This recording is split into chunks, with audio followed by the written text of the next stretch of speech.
Assalamualaikum warahmatullahi wabarakatuh. Apa kabar anak-anak hari ini? Mudah-mudahan kita selalu dalam keadaan sehat. Baiklah, untuk memulai pembelajaran hari ini, marilah kita buka dengan pembacaan basmalah bersama-sama. Bismillahirrahmanirrahim.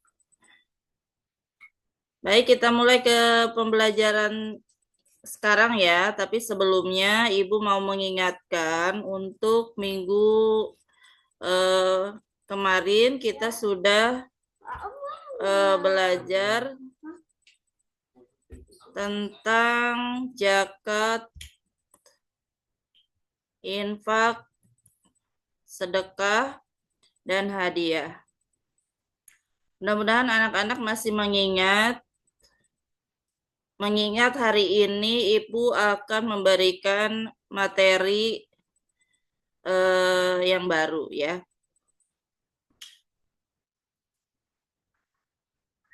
Baiklah, ke materi yang baru, Ibu akan menjelaskan tentang hikmah berbagi. Mengapa Allah memerintahkan kita untuk gemar berinfak dan bersedekah? Coba kalian ceritakan pengalaman saat berbagi zakat kepada fakir miskin.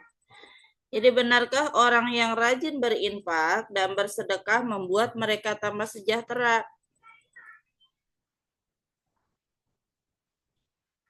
Jadi setiap perintah Allah Subhanahu wa taala pasti ada hikmahnya.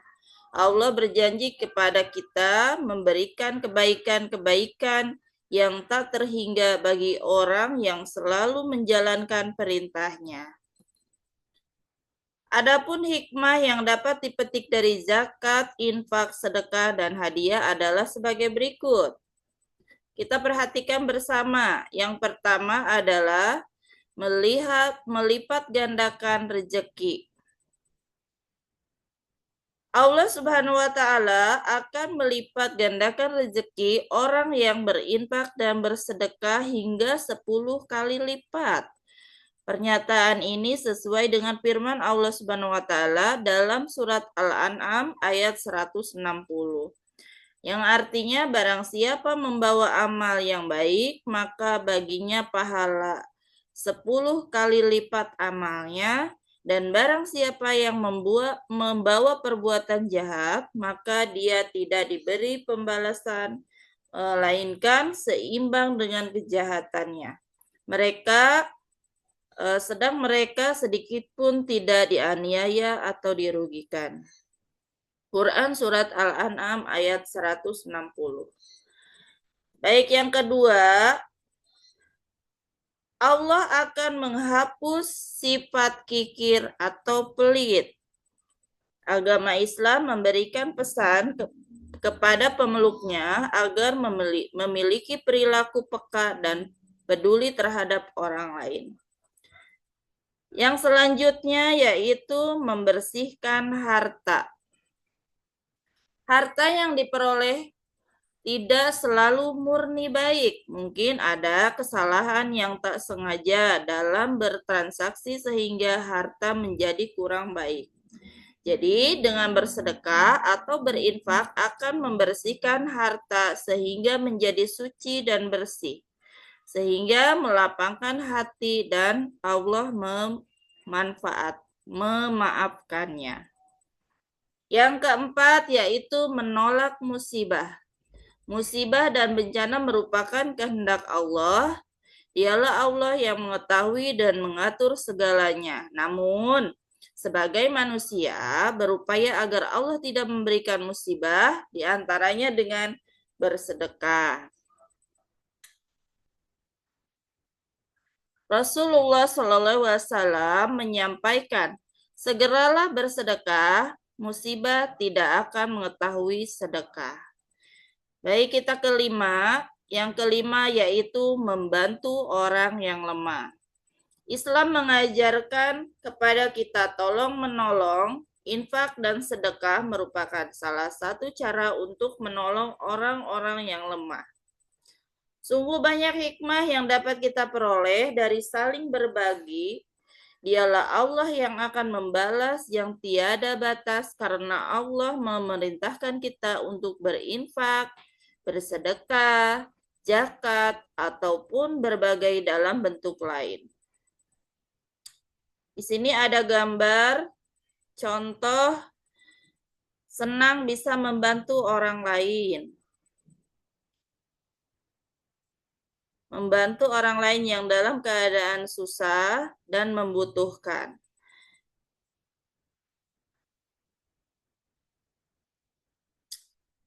Hal yang sama dan harus kalian lakukan dalam zakat, sedekah, infak, dan hadiah adalah ikhlas, ya.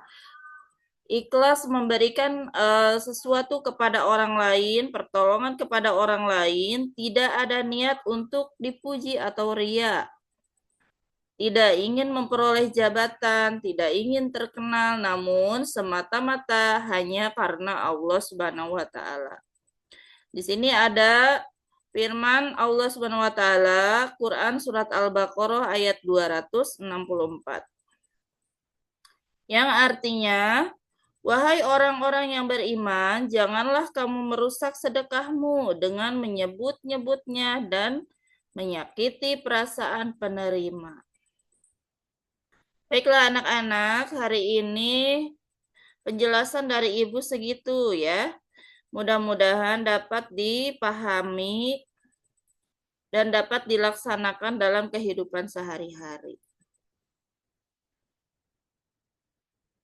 Untuk berikutnya, Ibu akan mencoba merangkum materi yang Ibu sudah sampaikan dari minggu pertama, kedua, dan ketiga, dan sekarang yang keempat. Yang pertama tentang zakat fitrah. Zakat fitrah merupakan pemberian sejumlah bahan pokok oleh seorang muslim sebelum Hari Raya Idul Fitri dengan syarat dan rukun tertentu. Yang kedua tentang ketentuan zakat fitrah, antara lain ada waktu penunaiannya ya. Yang pertama itu dimulai dari awal hingga akhir bulan Ramadan. Yang kedua, setelah matahari terbenam di akhir Ramadan hingga sebelum sholat Idul Fitri.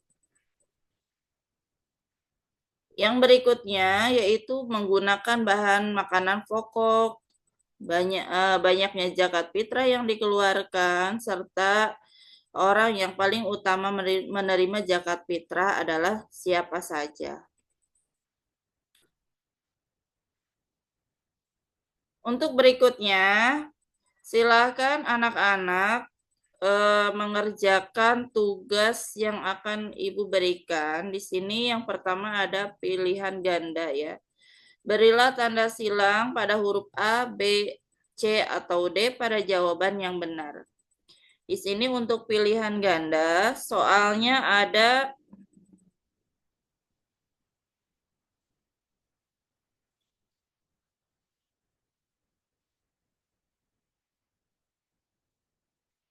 untuk pilihan ganda, soalnya ada 10 ya.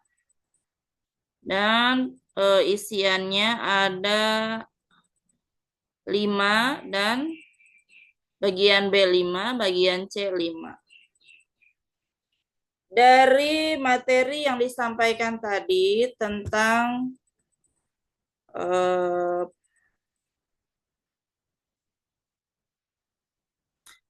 hidup berbagi, kita dapat gambaran bahwasannya sebagai manusia itu harus bisa bermanfaat bagi orang lain.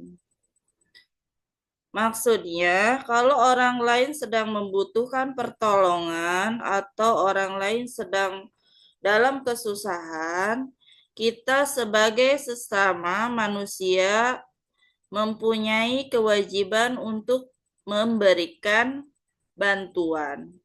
Kenapa? Karena kita termasuk manusia sosial ya. Kita tidak bisa hidup sendiri. Kita membutuhkan orang lain. Mudah-mudahan pemaparan dari Ibu bisa dimengerti dan dilaksanakan dalam kehidupan sehari-hari. Amin ya Allah ya Rabbal Alamin. Segitu saja pertemuan hari ini. Jangan lupa kerjakan tugasnya. Nanti dikumpulkan minggu depan untuk pertemuan minggu depan. Begitu saja materi yang Ibu dapat sampaikan. Kurang lebihnya Ibu mohon maaf. Assalamualaikum warahmatullahi wabarakatuh.